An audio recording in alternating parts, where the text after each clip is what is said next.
Good day to you. Each and every year, I'm really sorry to say, in the Poconos, somebody drowns in the Delaware River.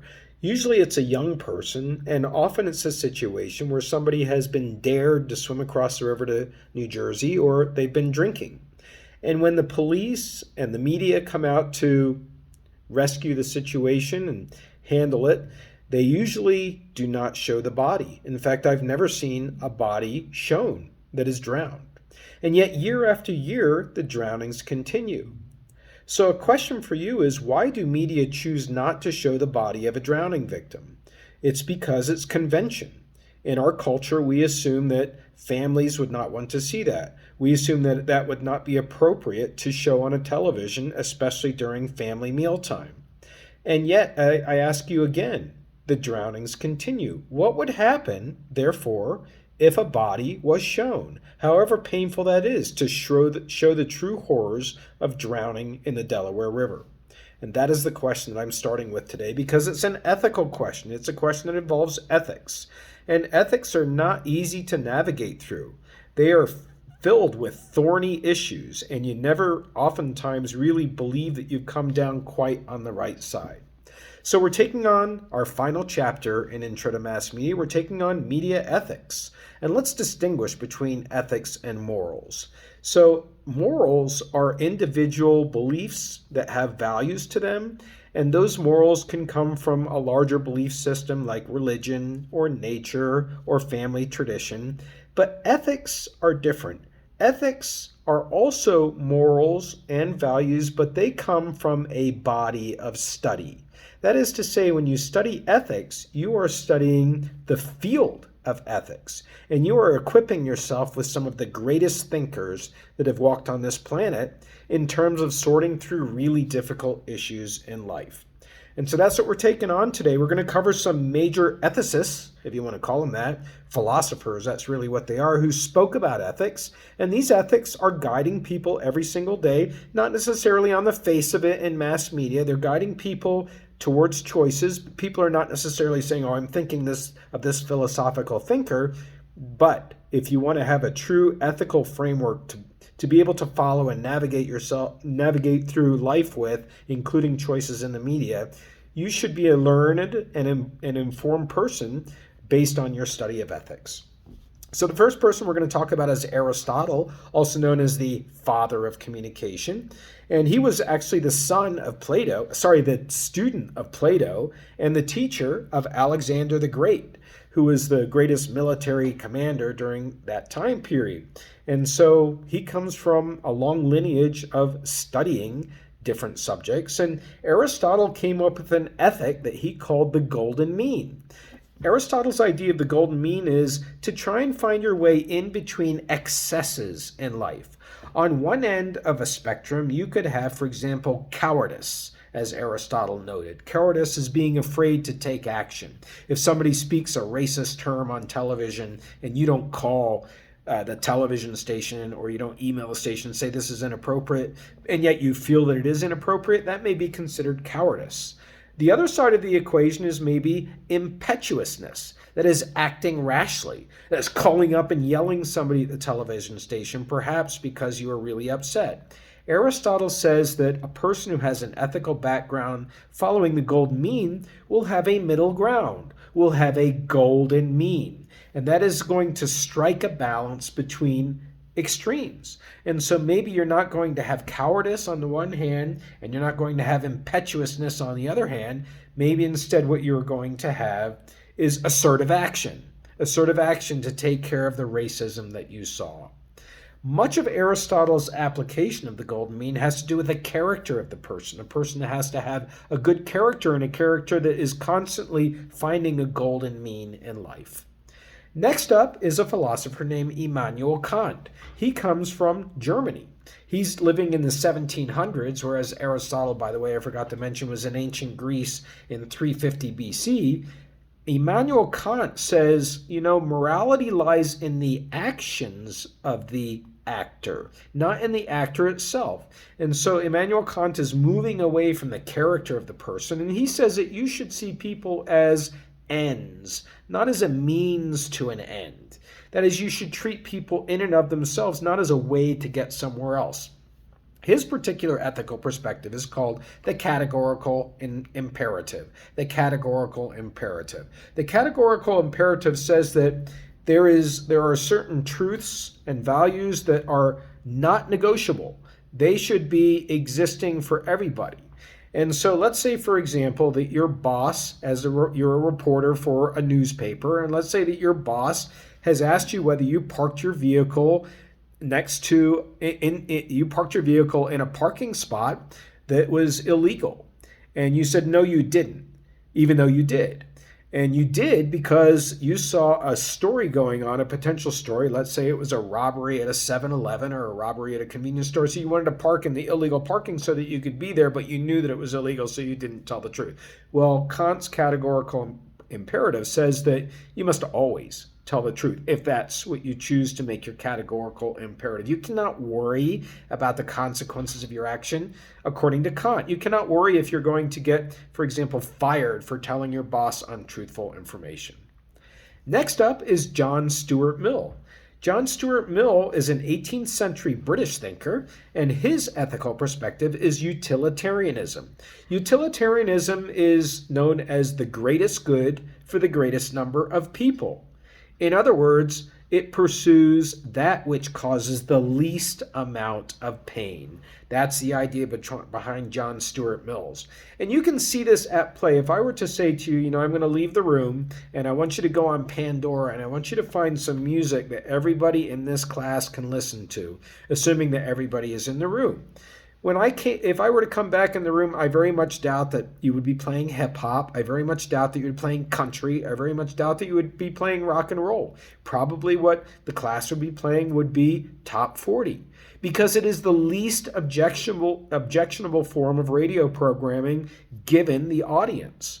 And that's really what utilitarianism is all about. And it's why we have television shows that are airing and radio programs and page ranks in Google that are airing based on the popularity of the shows rather than whether they are truly good, whether they make an artistic statement or an intellectual statement. That's utilitarianism. Greatest good for the greatest number of people. Now we're going to go to an American philosopher named John Rawls, W-A-R-L-S. He's from the 1900s. He only died recently. And he was concerned with unfairness in life and injustice in life, particularly as it affected people of color and also people of a minority in sexuality, LGBTQ. And so John Rawls invented an ethical perspective, which he called the veil of ignorance. The veil of ignorance. And the whole idea behind the veil of ignorance is when you interact with somebody who otherwise would be treated unfairly or has traditionally been treated unfairly, that you put a veil across your eyes so that you don't see their skin color and you don't see anything about their physical appearance so that you can judge them strictly on the way that they are behaving. And so the freedom of the press should also be balanced in protecting people who are minority and who are the people who otherwise would be judged might be judged because of their skin. Next up is an ethical perspective that comes together as a group effort. This is the Hutchins Commission's social responsibility. Do you remember Professor Hutchins from social responsibility when we talked in an earlier class about his thinking? Well, now we're addressing it in a different context. Social responsibility ethics is about a similar idea that we discussed before, that media have a privileged position in society. However, because of that privileged position, media should not be drumming up cynicism and sarcasm. Instead, media should be adhering to social responsibilities of truthfulness, responsibilities of clarifying goals and values of society, clarifying a full access to the day's news, clarifying a forum for an exchange of opinion that everybody can participate in. And finally, we reach the last philosopher, the last ethicist. It's our only female, and that's Cecilla Bach, Bok is the way she spells her last name. She's from 1934, and she says that what needs to take place in order to handle media content is you need to put yourself in the other person's shoes. And when you do that, you are consulting your own conscience, you are seeking alternatives, and you are holding an imaginary dialogue with other people who are involved. So let's say, for example, that you're going to, as a reporter, cover the homeless situation in your town. You want to cover people who are homeless. You could go out into the street and you could talk to people who live next to homeless. You could talk to businesses that have homeless there. You could talk to the police who pick up homeless. You could talk to the people who work at Walmart who have the homeless. But do you talk to the homeless? Do you talk to those people and find out why they are on the streets, why they are without a roof over their heads? That's what Cecilla Bach is all about. Now we're turning to some issues that are ethical issues in media. We're talking about many issues that are thorny, as we mentioned before, that have no easy answer. But the point is, as a person who's informed from an ethical standpoint, you are going to reason your way through these ethical issues rather than just make a snap decision. And the first one is truthfulness. And you have to make that decision. Do you always tell the truth, or do you create a fictional character who has believability to them, but they are not necessarily a real person? Next up is a conflict of interest as an ethical issue. Conflict of interest, and that is when you're working in the media, you are also going to be in real life, and you are going to be sitting on school boards. You are going to be going to the grocery store. You are going to be purchasing homes from realtors who also may have stories that need to be written about them because of their business practices.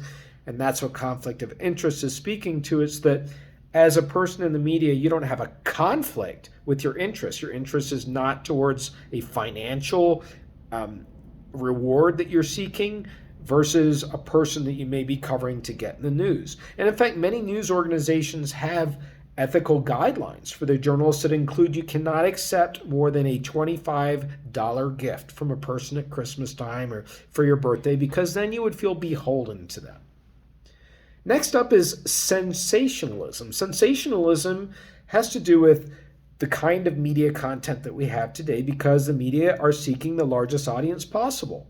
And that is the easiest way to get the largest audience possible, is to have sensational content. It's to focus stories on crime. It's to focus on people's infidelities and corrupting behaviors. It's to focus on really the bad and to blow it up and to make it big. It's like tabloid journalism that we discussed earlier. And real news organizations try not to do that. Next up is the question of photography. Photography can make a person look much better than they really do. And in fact, entertainers are often going through hours of makeup before they appear on camera. What about when you manipulate a photo, however, and take away a person's wrinkles or take away a person's freckles? That can be done, but is it really ethical? It's something you have to decide for yourself. So this brings us to the end as we talk about ethics in advertising. In advertising, there are a lot of thorny issues regarding ethics because the sellers of products are seeking to use whatever means possible. One of the biggest impressions that I had from an advertisement that I saw on television was a Head & Shoulders ad. Head & Shoulders is a dandruff shampoo, and in this particular ad, the slogan was, "You never get a second chance to make a first impression." It was an ad aimed at teenagers, scaring them into thinking if they haven't had a date, if they're lonely, that awkwardness that comes with being a teen, don't have dandruff. You'll never have a second chance to make a first impression. Is that truthful? Is it ethical? That's something to consider when it comes to advertising. So this then wraps up our final lecture in Intro to Mass Media on ethics. A thorny question, a thorny series of questions that you never reach full resolution on, but questions that must be asked and must be answered. Have a great day and a great summer.